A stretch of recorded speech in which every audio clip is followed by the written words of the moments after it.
Good morning, dear students. Today we will talk about multi-threading. So what exactly is multi-threading? Let's consider an example. You are typing a document in MS Word and you are playing a song at the same time. That means you are using two tasks at the same time. So this is what is multitasking, right? If we talk about one task, let's say MS Word, that is one process, right? When you are typing in MS Word, if you make any mistake, parallelly when you are typing, it is checking for the spelling mistakes. That means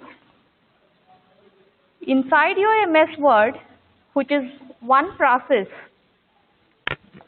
we have some sub-processes and those sub-processes are called threads. So what is a thread? It is a unit of a process. If you take a process and break that process, you will get threads.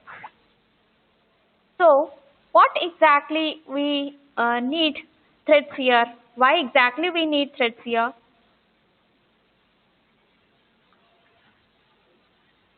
We have three different applications of thread. We are living in a world of multi-core processors. Initially, we used to have one core processor and then we had dual core and now quad core, octa core, right? So, what is octa-core CPU? It means to have 8 cores. So, instead of having one single core, we are having 8 cores now. When we run an application, when we create any Java application, you only use one thread. Even if you have not created any multi-threaded application, now let's say you have created code for addition of two numbers. You have already used a thread. So when you get an exception in Java, what exception you get? You get exception as exception in thread main, so and so. That means main is a thread. So by default, in every Java application, in every Java code, we have at least one thread which is main. So let's say you have 500 elements. You have an array of 500 elements and you want to multiply each element by 2. So it will take at least some time. Let's say 8 seconds. It means it will take 8 seconds to process your 500 elements because by default, if you have these elements, it will take only one core. Even if you have quad core machine which have 4 cores, it will have to use 4 threads. So by default, we have only one thread which is main. So we have to create 3 extra threads. Or we can create 4 different threads and main will call all these 4 threads. Since all these threads are working in the same time, that means 4 different cores which run parallelly. You can complete the same task in 2 seconds. So instead of wasting 8 seconds, now we are using all 4 cores. So we can do it in 2 seconds. And that is the power of multi-threading. So what is the second use? If you have ever used Android phone or iOS phone or any Windows phone or any smartphone, you might have used Amazon app on that. So if you are going to Amazon app and when you click on a button, let's say you are searching for a product, at that time The request is sent to the server and your app is waiting for the response from Amazon. Let's say you're searching for a product, say wristwatch. You are searching for this wristwatch on your app, and when you type wristwatch and search, the request goes to the server and you will be getting the response, right? In this scenario, it will be taking some time, maybe 1 second.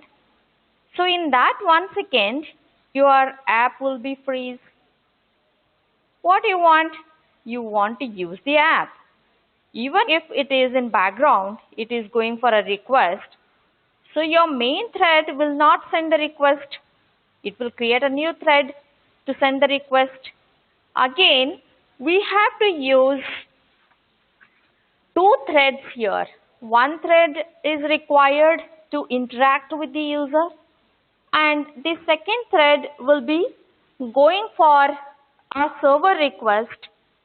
So if you are ever going for Android programming, you will be knowing what I am saying now. We use something called as async task there. So that is the second task or the second use. The third use is we can access web applications using multi-threading. And even for game development, threads are very important.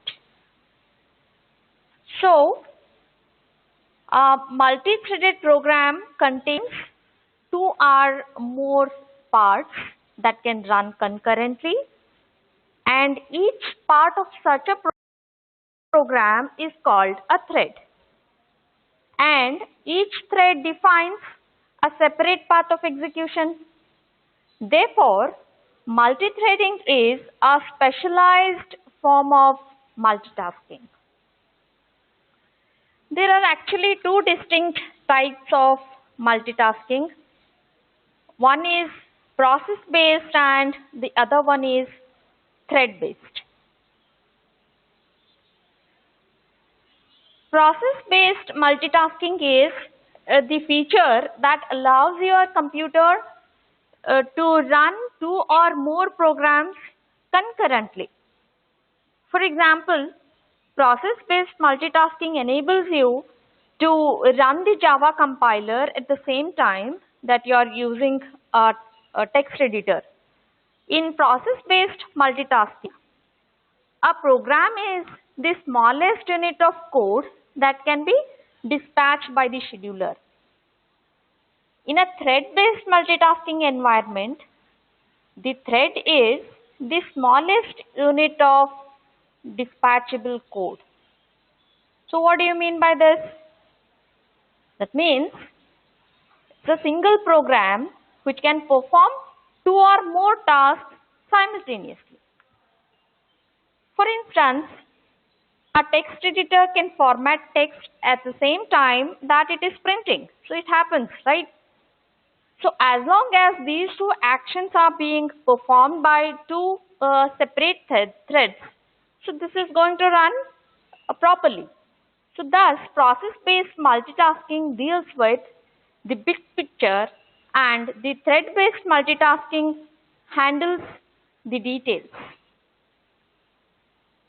Multitasking threads require less overhead than multitasking processes.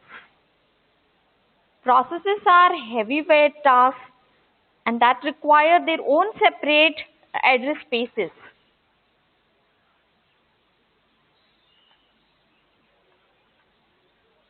Inter-process communication is expensive and it is limited, and context switching from one process to another is also very costly. Threads, on the other hand, are lightweight. They share the same address space and cooperatively share the same heavyweight process. The inter-thread communication is inexpensive and context switching from one thread to the next is low cost. While Java programs make use of process-based multitasking environments, process-based multitasking is not under the control of Java. However, multi-threaded multitasking is. So the advantage of multi-threading is it enables you to write very efficient programs that make maximum use of the CPU, because idle time can be kept to a minimum. This is very important for the interactive network environment in which Java operates, because idle time is common. For example, the transmission rate of data over a network is much slower than the rate at which the computer can process it. Even local file system resources are read and written at a much slower pace than they can be processed by the CPU. And of course, user input is much slower than the computer. In a single threaded environment, your programs have to wait for each of these tasks to finish before it can proceed to the next one, even though the CPU is sitting idle most of the time. Multi-threading lets you gain access to this idle time and put it to good use.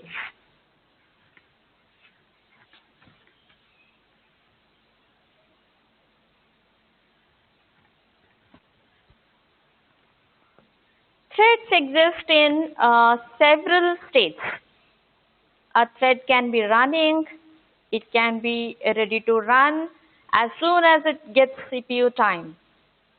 A running thread can be suspended,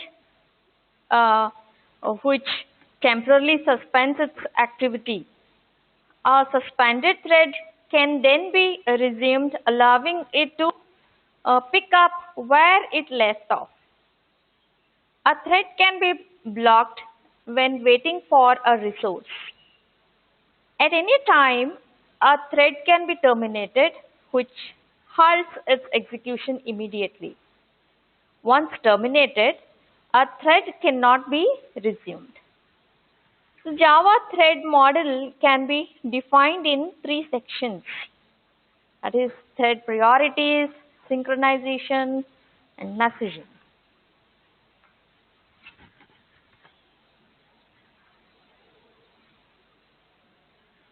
Each thread has its own priority in Java.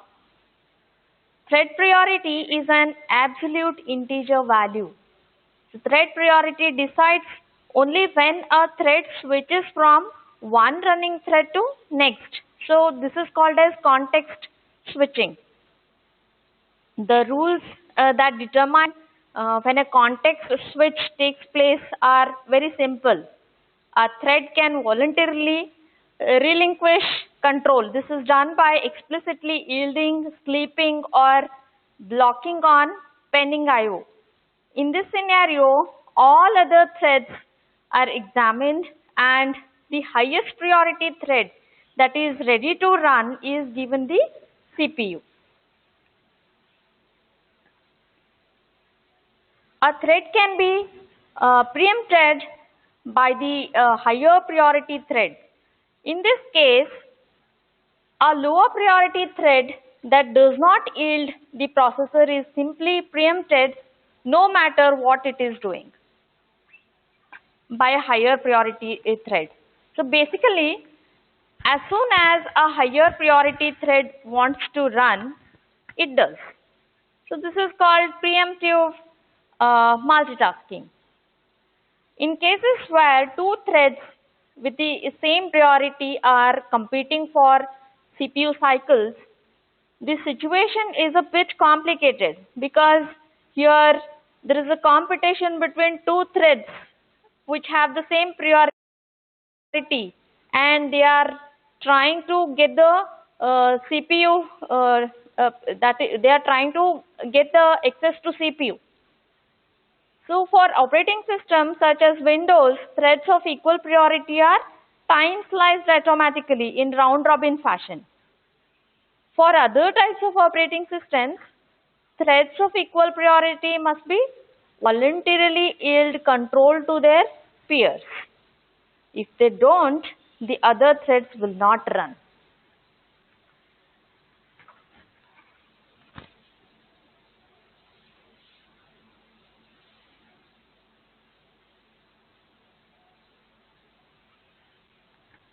Java supports an asynchronous multithreading.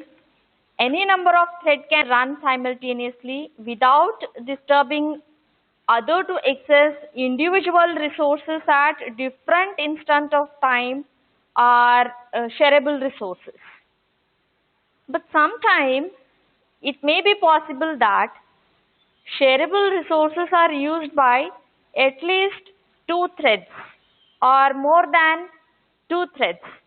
One has to write at the same time, or one has to write and other thread is in the middle of reading it. So for such type of situations and circumstances, Java implements synchronization model called monitor. You can consider the monitor as a box in which only one thread can reside. As a thread enter in the monitor, all other threads have to wait until that thread exits from the monitor. That means whenever there is a thread inside a box, no other thread can enter the box. They have to wait until that thread which is already there in the box comes out of it. In such a way, a monitor protects the shareable resources used by it being manipulated by other waiting threads at the same instant of time. Java provides a simple methodology to implement synchronization.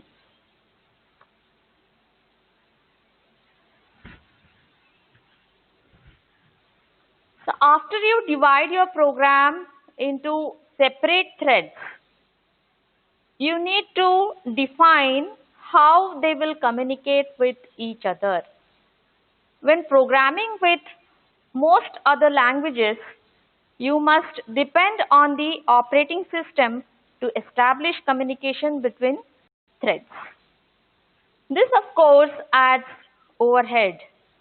By contrast, Java provides a clean, low-cost way for two or more threads to talk to each other via calls to predefined methods that all objects have.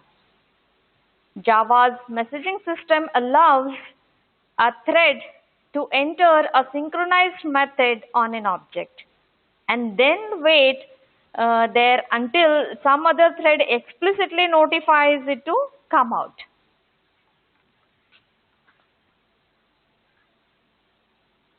We can define a thread in these following ways. One is by extending a thread class, and other method is by implementing runnable interface.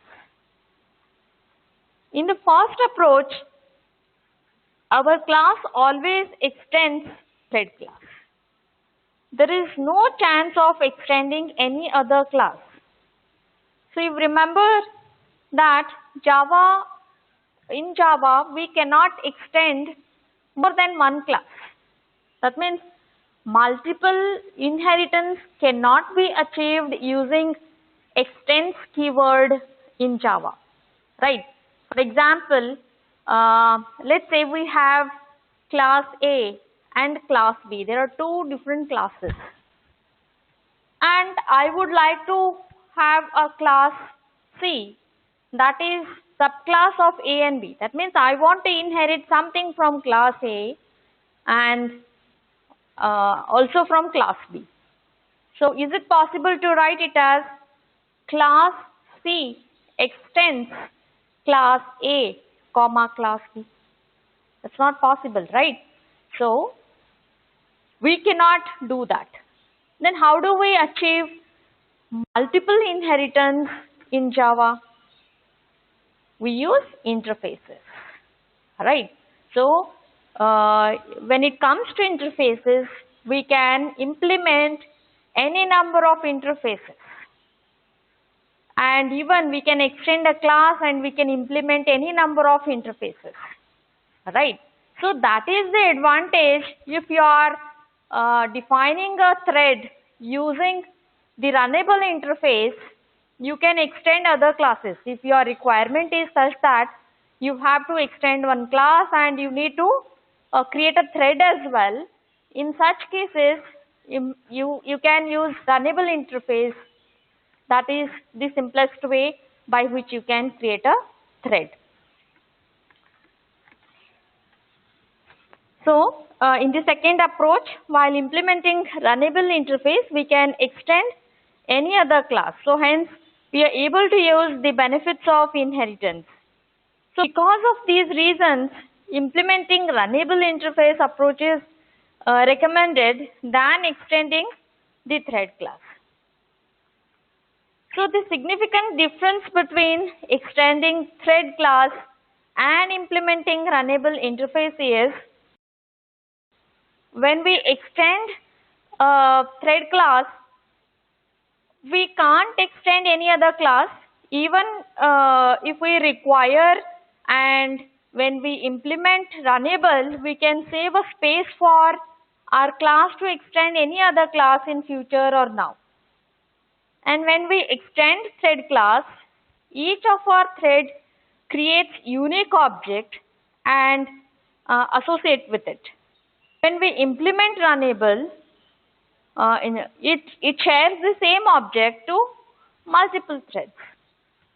So, by looking at these points, we can see that implementing runnable interface to define a thread is more beneficial compared to extending the thread class. Again, it depends. If you are not, if your requirement is such that you need not have to inherit from a class or something like that, then you need not go for runnable interface. You can use the first approach also. Right. So, this is what is called as multi-threading. So, we have seen that multi-threading, what is multi-threading and what are the different applications of a thread or a multi-threading, and we have seen how to define a thread. That is, you can either extend the thread class or you can implement the runnable interface. So these are some of the concepts that are related to multi-threading. In the next class, we shall discuss actually how we can define thread using Eclipse. In the Eclipse IDE. We will try to create threads by using both the methods, that is by extending thread class and also by implementing runnable interface, and we will try to run the multiple tasks simultaneously. We will implement all these concepts. So today what we have discussed is all theoretical concepts related to multi-threading. So let's implement this in the next class. So that's all for now. Thank you.